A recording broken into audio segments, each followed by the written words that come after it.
사랑하는 성도 여러분, 지난밤에 편안히 주무셨습니까? 9월 4일에 새 아침을 허락하신 하나님께 감사드립니다.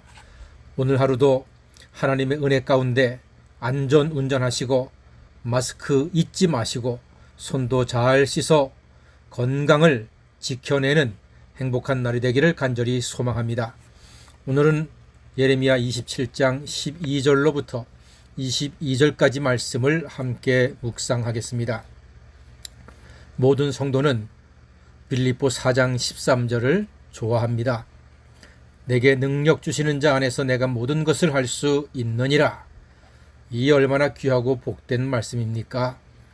이것은 우리 성도들의 귀한 믿음입니다. 내게 능력 주시는 자 예수 그리스도 안에서 우리는 모든 것을 할 수 있습니다. 그런데 여러분, 이 귀한 말씀은 사실 그 앞에 12절을 통과한 사람이 누릴 수 있는 복입니다. 빌립보 4장 12절에 이렇게 기록되어 있습니다.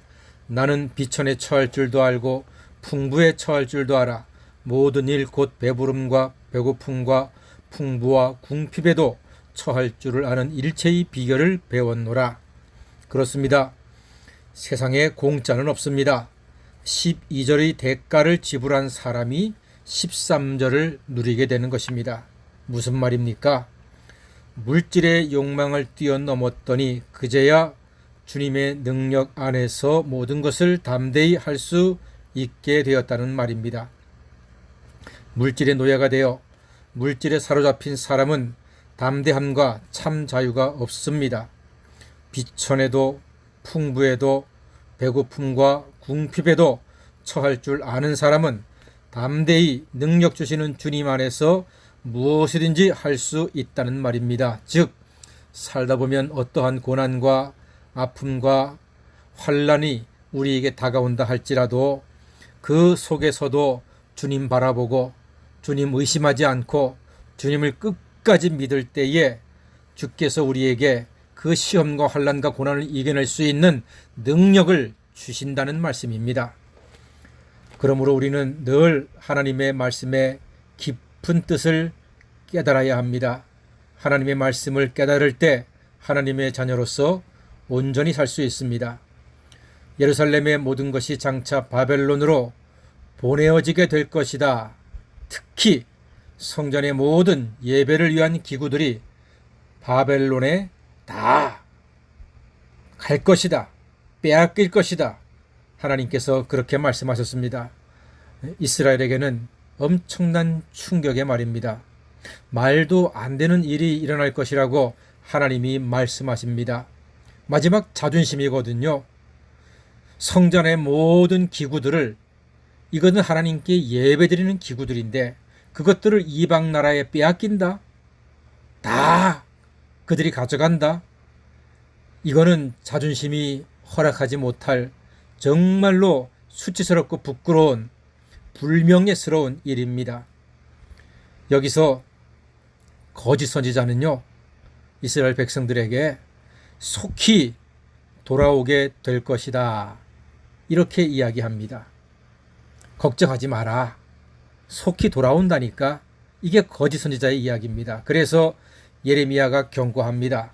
14절에 경고의 말씀이 있습니다. 그러므로 당신들은 바벨론의 왕을 섬기게 되지 아니하리라 하는 선지자의 말을 듣지 마소서.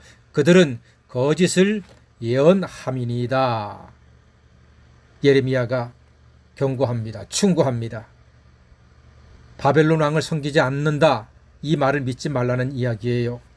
16절에 재차 강조합니다. 내가 또 제사장들과 그 모든 백성에게 전하여 이르되 여호와께서 이와 같이 말씀하시기를 보라, 여호와의 성전의 기구를 이제 바벨론에서 속히 돌려오리라고 너희에게 예언하는 선지자들의 말을 듣지 말라. 이는 그들이 거짓을 예언함이니라 하셨나니. 그렇습니다. 하나님께서 이스라엘 백성들이 바벨론의 수치를 당하고 예배 기구를 다 빼앗기는데 거짓 선지자들은 그럴 일이 없다. 절대로 그렇지 않다.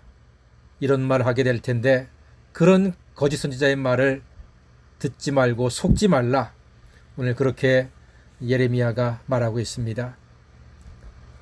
이렇게 바벨론에서 속히 돌아오는 것은 하나님의 뜻이 아니었습니다. 자, 그럼 하나님의 뜻은 무엇입니까? 18절에 있습니다. 이렇게 기록되었습니다.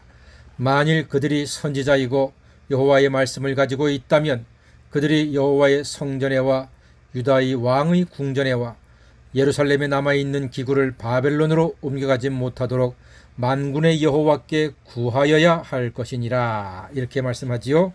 즉 하나님께서는 이스라엘의 마음이 하나님께 돌아오기를 원하고 계신 것입니다.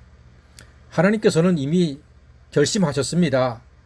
이스라엘을 바벨론의 포로로 보내서 거기서 고난당하게 하고 그들의 인격적인 성숙과 신앙적인 성숙을 하나님께서 계획하고 계셨습니다.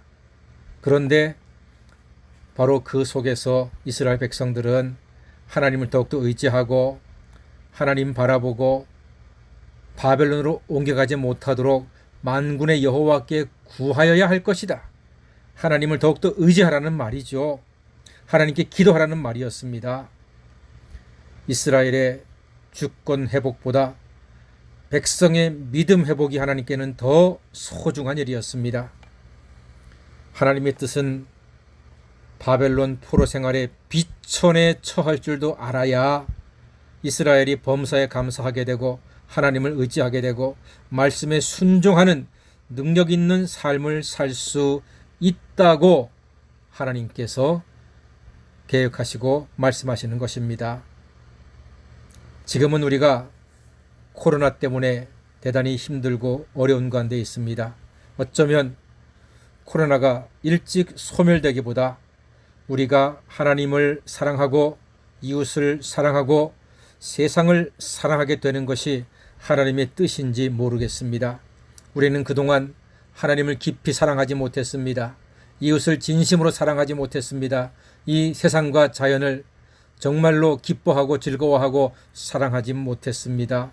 그래서 이번 코로나로 다 단절시켜 놓고 막아놓고 더욱더 예전에 그 자유함과 그 마음껏 누릴 수 있었던 그 기회를 그리워하고 생각하고 하나님께 기도하라는 뜻이 이 코로나 세월에 담겨져 있는 것입니다.